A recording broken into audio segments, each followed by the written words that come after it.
नमस्कार किसान भाइयों, स्वागत है आपका चैनल एग्री आकाश पे। किसान भाइयों, आज की इस वीडियो में हम बात करने वाले हैं कि मई और जून के महीने में आप 1 एकड़ भिंडी की सफल खेती करके उससे 2.5 से 3 लाख रुपए तक कैसे कमा सकते हैं।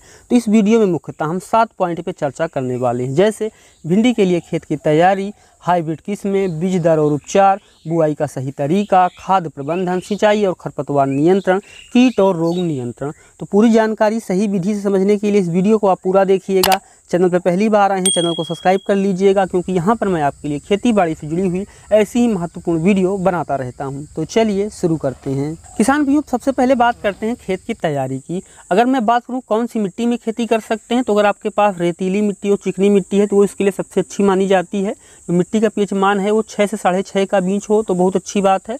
उसके बाद खेत की तैयारी के लिए 1 फुट जुताई करके खरपतवार जो है उनको निकाल लीजिए। फिर 1 से 2 जो है गहरी जुताई कर दीजिए। अब आपका जो खेत है वो तैयार हो गया है, उसमें आप जो किसान भाई सिंचाई कर सकते हैं, जिसको पलेवा बोला जाता है। फिर जब आपकी जो खेत की मिट्टी है जो वो जुताई के लिए तैयार हो जाए तो उसकी आप जुताई कर दीजिए, मिट्टी को भुरभुरा बना लीजिए। अब आपका जो खेत है वो बुआई के लिए तैयार हो गया है। और अब हम बात करते हैं कि कौन सी किस्में लगाएं जो कि हमें अच्छा उत्पादन दे सकती हैं। तो आज की इस वीडियो में आपको प्रमुखतः 3 किस्में बताने वाला हूं। जो हमारी पहली किस्म है वो है VNR की जानवी। किसान भी इसकी जो पहली तुड़ाई है 47 से 52 दिन में शुरू हो जाती है और 1 एकड़ खेती के लिए जो है इसका बीज आपको लगभग 1200 ग्राम से लेकर के 1500 ग्राम बीज लगेगा 1 एकड़ के लिए। फल गहरे हरे रंग का होता है, ज़्यादा उत्पादन के लिए यह किस्म जानी जाती है। अगर मैं फल के लंबाई की बात करूं तो 8 से 12 सेंटीमीटर इसकी लंबाई होती है और मोटाई की बात करूं तो 1 से लेकर के 1.5 सेंटीमीटर इसकी मोटाई होती है और एक फल का वजन 10 से 12 ग्राम होता है। साथ ही यह जो किस्म है पीला मोजेक जो रोग होता है भिंडी का, जो कि सबसे बड़ी समस्या है, उसके प्रति जो ये किस्म है मध्यम प्रतिरोधी होती है, तो आप इसका चुनाव कर सकते हैं। जो हमारी दूसरी किस्म किसान भी वो है नुनहेम्स की सम्राट। फल गहरे हरे रंग के होते हैं, पौधा मध्यम होता है। अगर मैं फल की लंबाई की बात करूं तो फल इसका बड़ा होता है, 14 से 16 सेमी होता है।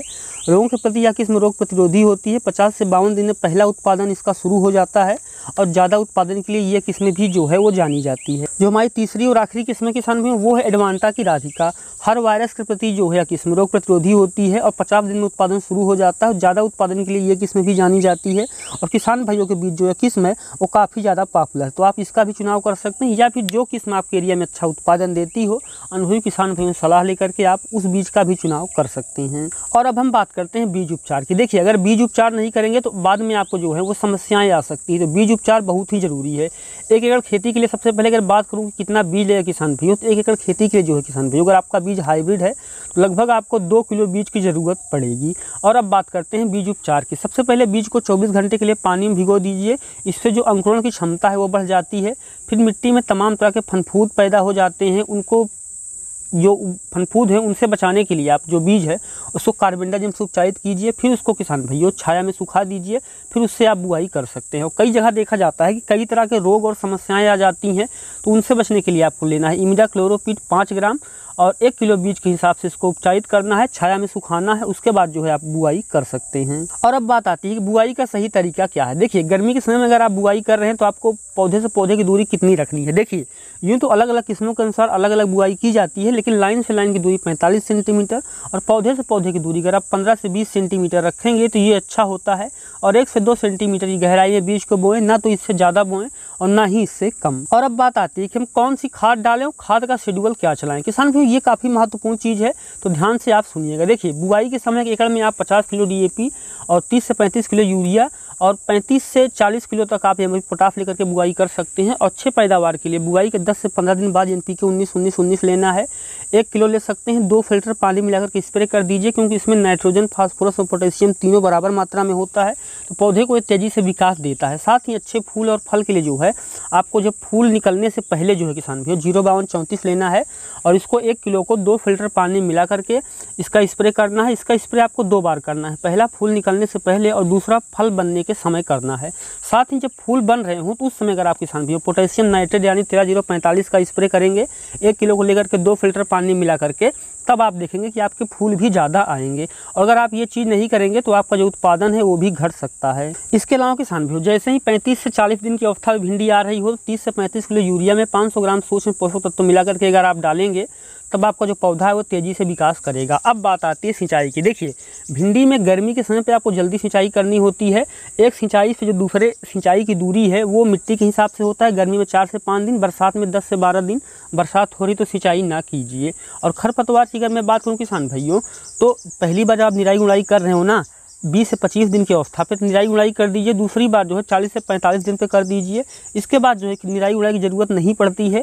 लेकिन अगर आप हाथ से निराई गुड़ाई नहीं कर सकते हैं तो आप पेंडीमेथलिन या एक्लोर ले सकते हैं। पेंडीमेथलिन 1 लीटर और एक्लोर जो है उसको आपको 1.5 लीटर लेना है। 2 फिल्टर पानी मिलाकर के स्प्रे करेंगे। ध्यान दीजिए इसको बुआई के 2 दिन के अंदर आपको करना होता है। आमतौर पे जो पेंडीमेथलिन एक्लोर है इतनी ज़्यादा सफल नहीं है, तो आपको हाथ से ही जो है निराई गुड़ाई करना चाहिए। और अब सबसे महत्वपूर्ण बात आती है कीट और रोग नियंत्रण की। बहुत सारे किसान भाई वीडियो के नीचे कमेंट करते हैं कि कीट और रोग पे बताइए, और उनकी अलग अलग समस्या होती है। तो मैंने आज सोचा है कि मैं हर कीट की पहले बात करूँगा, फिर उसके बाद रोग की बात करूँगा, ताकि जो समस्या है उसको पूरी जड़ से ही ख़त्म किया जा सके। सबसे प्रमुख जो कीट होता है वो होता है शाख और फल का कीट, जिसको कि फल में लगने वाला कीट या फल मक्खी भी बोलते हैं। यह जो कीट है पौधे के विकास के समय शाख में पैदा होता है, और इसके जो हमले से प्रभावित शाखा होती है वो झड़ जाती है, और ये जा करके जो फल हैं उनमें अपना मल भर देता है, जिससे कि जो है उत्पादन बहुत ज़्यादा प्रभावित होता है। तो अगर इसकी समस्या दिख रही है तो आप क्या करें। देखिए इसके लिए किसान भैया को लेना है स्पाइनोसैड 1 ml, और इसको किसान भैया पानी मिलाकर के स्प्रे करना है। अगर थोड़ी जगह में है और ज़्यादा अगर जगह है पूरे 1 एकड़ में है तो उसके हिसाब से आप जो डोज है उसको बढ़ा सकते हैं। और जो दूसरी कीट है जो सबसे ज़्यादा परेशान करता है किसान भाइयों, वो है ब्लिस्टर बीटल। जी हाँ, यह जो पौधे के मुलायम पत्ते फूल होते हैं या मुलायम फल भी होते हैं उनको खाता है। अगर इसका हमला दिखता है सबसे पहले जो बड़े कीड़े हैं उनको नष्ट कर दीजिए। उसके बाद आप 2 चीज़ें कर सकते हैं, कार्बरिल ले सकते हैं, मैलाथियान ले सकते हैं। मैलाथियान जो ज़्यादा इफेक्टिव होता है, तो 400 ml आपको मैलाथियान लेना है। 2 फिल्टर पानी मिलाकर के स्प्रे करना है, तो ब्लिस्टर बीटल की समस्या चली जाएगी। और अगर थोड़ी थोड़ी शुरू हो रही है तो आप पहले से स्प्रे करेंगे तो ये समस्या जो है हो सकता है कि आपके खेत में ना आए। जो अगली समस्या किसान भी वो है चेपा, जिसको कहीं कहीं पे माहू बोला जाता है। ये भी काफ़ी बड़ी समस्या है। अगर चेपे का हमला होता है तो इसको आप देख कह सकते हैं, ये नए पत्ते नए फलों पर देखा जा सकता है। शुरुआती अवस्था में यहीं पर दिखता है, फिर जो है किसान भी ये पौधे का रस चूस करके कमज़ोर कर देता है, जिससे पत्ते मुड़ जाते हैं, बेढंगे हो जाते हैं। शहद की बूंद जैसे जो पदार्थ निकलता है इसमें से, तो आप समझ लीजिए कि ये चेपा है। इसके नियंत्रण के लिए अगर थोड़ी बहुत जगह में है तो आप नष्ट कर दीजिए, और ज़्यादा फैल चुका है तो आपको लेना है डाईमेथोड 300 ml, 150 से 2 फिल्टर पानी मिलाकर के स्प्रे करना है। इसको आपको आमतौर पर बुआई के 25 से 35 दिन के अंदर अगर आप स्प्रे करेंगे ज़्यादा अच्छा रहेगा। यदि दोबारा आपको ऐसा दिखता है दोबारा कर दीजिए, ताकि जो ये समस्या है वो आपके खेत में ना रहे। और अब बात आती है रोगों की। जी हाँ, रोग भी बहुत ज़्यादा परेशान करते हैं भिंडी खेती में, तो इसके बारे में भी मैं आपको फुल जानकारी देने वाला हूँ। सबसे पहले हम बात करेंगे, सबसे प्रमुख रोग होता है जो वो होता है चितकबरा रोग। जी हाँ किसान भी, जिसको पीला मोजेक बोलते हैं। अगर मैं बात करूँ कि इसके लक्षण कैसे होते हैं, तो आप पहले आप उसको समझ लीजिए। जो बीमारी है ये पत्तों पर पीली धारियाँ शुरू होती हैं, फिर जो है पौधा होता है किसान भी, इससे जो असर है पौधे पे बढ़वार का जो असर है वो दिखना शुरू हो जाता है, और बढ़वार उसकी रुक जाती है, विकास रुक जाता है, फल भी पीले होने लग जाते हैं। ये जो कुछ सिम्टम्स हैं ये होते हैं चितकबरा रोग यानी पीला मोजेक के। और यह जो बीमारी है सफ़ेद मक्खी और टिड्डे के कारण फैलती है। इसकी रोकथाम के लिए किसान भी आप क्या कर सकते हैं, जो प्रभावित पौधा है उसको दूर ले जाकर के जला दें, दबा दें, मिट्टी में नष्ट कर दें। और सफ़ेद मक्खी की रोकथाम के लिए आप डाईमेथोड का स्प्रे कर सकते हैं। और किसान भैया रोग प्रतिरोधी किस्में लगाएंगे, फिर भी जो ये समस्या है आपको कम देखने को मिलेगी। अब बात करते हैं किसान भाइयों अगली समस्या के बारे में। अगला जो रोग है वो पत्तों पर सफ़ेद धब्बे वाला रोग है। इससे जो है नए पत्ते और फलों का जो रंग है वो सफ़ेद पड़ना शुरू हो जाता है। पहले सफ़ेद धब्बे होते हैं, फिर धीरे धीरे जो फल हैं वो पकने से पहले ही झड़ जाते हैं, जिससे कि बहुत ज़्यादा नुकसान होता है। अगर इसका हमला दिख रहा है तो क्या कर सकते हैं। देखिए इसके लिए आपको लेना है घुलनशील सल्फर 50 ग्राम, 10 लीटर पानी मिलाकर के स्प्रे कर सकते हैं। और अगर ये समस्या ज़्यादा बड़ी है तो 250 से 300 ग्राम आप लीजिए घुलनशील सल्फर और पानी मिलाकर के स्प्रे कर दीजिए। यही इसका सफल इलाज होता है। जो अगली समस्या वो है पत्तों पर धब्बा रोग। ये भी काफ़ी पॉपुलर है। आमतौर पर ये रोग तब आता है जब फसल कुछ उत्पादन दे चुकी होती है। पत्तों के जो बीच में सलेटी और किनारों पर लाल रंग के धब्बे पड़ते हैं।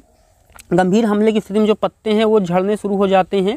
तो उसके नियंत्रण के लिए आप क्या कर सकते हैं। उसके नियंत्रण के लिए जैसे हमने पहले बात की थी कि जो बीज है उसको उपचारित करके बोएं। और यदि इस खेत में इसका हमला दिख रहा है किसान भाइयों, हमला अगर आपको दिखना शुरू हो गया तब आप क्या कर सकते हैं, आपको लेना है कार्बेंडाजिम और उसका अगर आप समय समय पे स्प्रे पहले से कर रहे हैं तो आपको ये समस्या नहीं दिखेगी, और नहीं कर रहे हैं तो आप इसका स्प्रे करना शुरू कर दीजिए, ये समस्या नहीं आने वाली है।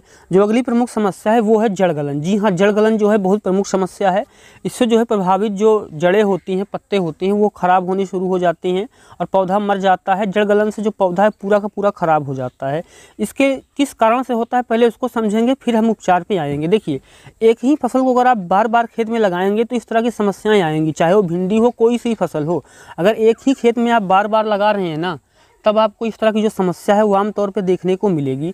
तो उसके नियंत्रण के लिए आप ये कर सकते हैं। अगर मैं बात करूँ नियंत्रण के लिए क्या कर सकते हैं, तो कार्बेंडाजिम का घोल बना करके स्प्रे कीजिए जड़ के पास, ये समस्या दूर हो जाएगी। और अब जो किसान भी आखिरी समस्या है हमारी वो है कि जो पौधा सूख जाता है, पत्ते पीले पड़ते हैं, फसल सूख जाती है, उसके नियंत्रण के लिए क्या करें? उसके लिए समय समय पर कार्बेंडाजिम का स्प्रे कीजिए। पौधे सूख रहे हैं तो जड़ में कीजिए, नहीं तो पत्तियों पे लगातार करते रहें, ये समस्या नहीं आएगी। तो किसान भाइयों, ये है मई और जून के महीने में भिंडी खेती करने का सफल तरीका। ये वीडियो कैसा लगा आपको कमेंट सेक्शन में जरूर लिखिएगा। चैनल पे पहली बार आए हैं सब्सक्राइब कर लीजिएगा। वीडियो देखने के लिए आपका बहुत बहुत धन्यवाद।